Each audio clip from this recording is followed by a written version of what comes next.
Bonjour à tous, j'espère que vous allez bien. On va donc débriefer la victoire du Barça contre Ferencváros 5 buts à 1 pour l'ouverture de la Ligue des Champions.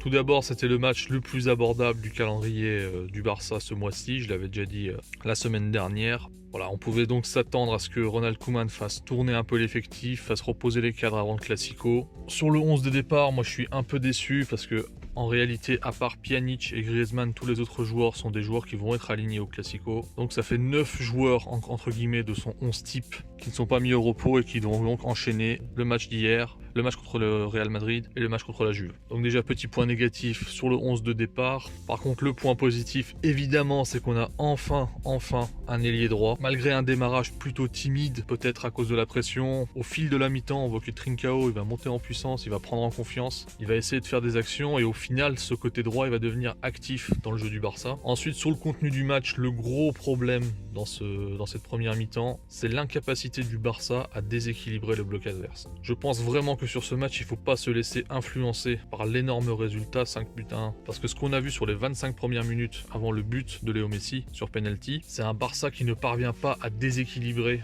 son adversaire, qui est un adversaire faible, je le rappelle. Et donc c'est un Barça sans idée, c'est un Barça stérile. À côté de ça, Ferencváros, ils ont quand même eu une énorme occasion où ils frappent le poteau. Ils auraient pu mener 1-0. Et je pense que c'est ça la clé du match, c'est ça qui aurait tout changé. Lionel Messi fait une action individuelle sublime, part de très bas, il part de 50 mètres sur le côté droit, il dribble 3 joueurs, il rentre dans la surface, bim, penalty. Et c'est ça le problème, c'est que ces dernières années, le Barça était dans une Messi-dépendance hallucinante. Et on voit aujourd'hui que si ce n'est pas Messi qui trouve la solution d'ouverture du score sur un exploit individuel, il ne se passe rien. Et ce but-là, il change tout. Je l'ai dit pendant le match sur Twitter, j'ai dit qu'après ce but-là, le Barça allait dérouler. Une fois que tu as ouvert le score, l'équipe adverse est obligée de sortir. Du coup, tu peux placer plus simple tes attaques en transition et forcément, tout devient plus simple et t'enchaînes. Et c'est ce qui s'est passé. Mais je rappelle qu'à Retafe, quand Antoine Griezmann, il loupe cette superbe action à peu près dans les mêmes moments du jeu, le Barça reste à 0-0 et le Barça doute. Évidemment, l'adversaire était plus fort, mais l'idée est là, c'est que quand le Barça ne mène pas au score, le match peut devenir très compliqué pour lui parce qu'il n'arrive pas à se créer d'occasion. En gros, le Barça se crée facilement des occasions quand il mène au score, puisque l'adversaire est obligé de sortir. Mais quand il y a 0-0 ou quand il y a 1-0 pour l'adversaire, le Barça a beaucoup de mal à se créer d'occasion. C'était pareil contre Séville.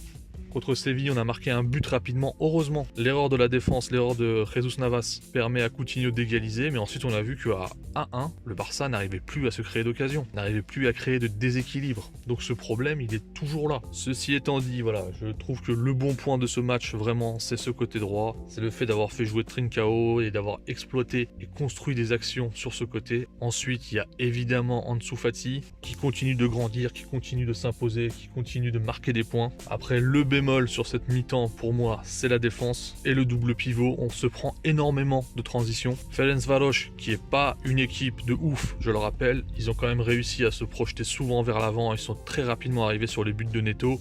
Et ça, c'est pas normal. Donc la deuxième mi-temps, forcément, avec l'avance au score, on pouvait s'attendre à ce que ça se passe mieux, que le jeu déroule mieux, et c'est exactement ce qui va se passer. Le Barça va être beaucoup plus cohérent, va être beaucoup plus en confiance, et va jouer dans le camp adverse tranquillement. Après, le problème dans cette deuxième mi-temps, c'est comme en première mi-temps, c'est les transitions. On se fait ouvrir sur chaque transition, et ça, c'est pas normal, c'est pas normal. Et il arrivera ce qui va arriver, c'est-à-dire que sur une transition, après une mauvaise passe de Pjanic, Ferencváros va foncer vers le but, et là, Piqué va faire une faute complètement inutile et prendre un carton rouge. Et forcément, derrière, ça va conditionner tout le match. Je m'arrête 2 minutes du coup maintenant sur la défense centrale. Le carton rouge de Piqué, il est inutile, il est stupide. Donc encore, si le problème c'était que ce penalty, on dirait rien. Mais non, la défense centrale a été mise à mal durant tout le match. Et c'est ça le problème en fait. Cette défense centrale, honnêtement, à l'heure actuelle, je ne vois pas comment le Barça peut espérer quoi que ce soit en Ligue des Champions avec un duo Langlais-Piqué. Alors ils étaient certes très forts dans la saison 2018-2019, mais c'était dû en grande partie au fait qu'avec Valverde, le bloc barcelonais jouait beaucoup plus bas. Aujourd'hui, le bloc barcelonais joue très haut, il y a 50 mètres dans leur dos, et les deux sont des joueurs lents. Ils ne peuvent pas défendre à 50 mètres de leur but. J'avais dit en début de saison qu'il fallait au moins intégrer un défenseur central de vitesse, soit Araujo, soit Todibo, pour le coupler à soit Langlais, soit Piqué, et je ne change pas d'avis, je pense qu'il est indispensable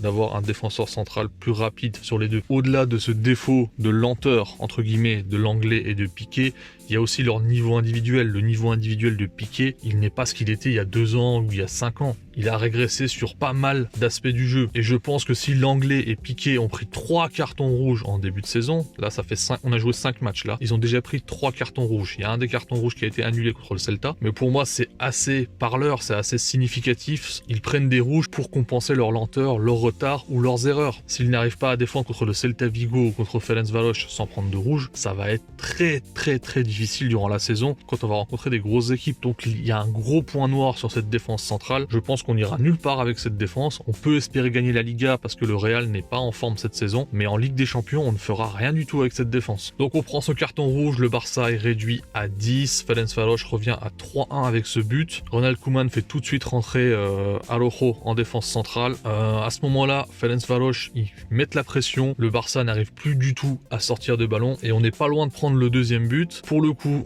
Koeman va faire un très bon choix de coaching, il fait rentrer Sergio Busquets et en fait la rentrée de Busquets va absolument changer tout le match, que là où on avait très peu de maîtrise dans ce milieu de terrain, dans ce double pivot où Ferencváros arrivait à facilement créer des transitions après l'entrée de Busquets, avec sa qualité de conservation du ballon et de résistance au pressing adverse, il va permettre au Barça de sortir tranquillement les ballons, de déjouer le pressing adverse et de lancer des transitions. On le voit d'ailleurs à l'image du 5e but où il fait un travail exceptionnel. Et au-delà de ça, si vous regardez le match, à 10 contre 11 avec Busquets, on a mieux maîtrisé le match qu'à 11 contre 11 sans Busquets. Je sais que ça va pas faire plaisir aux détracteurs de Busquets, mais je ne suis pas là pour faire plaisir, je suis là pour dire ce que je vois dans les matchs. Ensuite, on va aussi saluer la rentrée de nos remplaçants. Le petit Pedri qui est rentré, qui a encore fait de très bonnes minutes, il a même marqué un but, je pense que voilà, ça va lui donner de la confiance. La rentrée de Dembélé aussi, donc il a joué sur le côté droit avec une équipe de Ferencváros qui était obligée d'attaquer, donc il laissait beaucoup plus d'espace. C'est évidemment ce qui convient parfaitement au jeu de Dembélé. Du coup, il a délivré une superbe passe décisive à Pedri justement. Et enfin, on peut saluer aussi la performance de Serginho Dest. Sur tout le match, il a commencé à gauche, il a terminé le match sur le côté droit comme le match d'avant. Il a fait un match très sérieux, il a participé aux offensives, défensivement il a été costaud. Là, ça fait plusieurs matchs qu'on le regarde, je pense que malgré son jeune âge, on peut dire qu'on a enfin trouvé un latéral qui correspond à notre jeu, et ça c'est une très bonne nouvelle. Donc dans l'ensemble, cette victoire, évidemment ça va faire du bien au moral des joueurs, c'est indispensable avant le Classico. Au-delà de la confiance, ce que j'espère, c'est que Ronald Koeman, il ait vu l'intérêt d'avoir un ailier droit sur ce côté plutôt que de mettre Antoine Griezmann. Je l'espère. Je suis naïf, je pense qu'évidemment il va remettre Antoine Griezmann titulaire au Classico, mais bon, il y a peut-être une petite chance pour qu'il ait apprécié ce qu'ont pu apporter Trincao et Dembélé sur ce côté droit, et que du coup il renouvelle l'expérience par la suite. C'est tout ce qu'on souhaite en tout cas. On se retrouve donc très rapidement pour l'avant-match du Classico, parce qu'il y a le Classico ce week-end qui arrive les amis. Donc je vous dis à très vite. Ciao.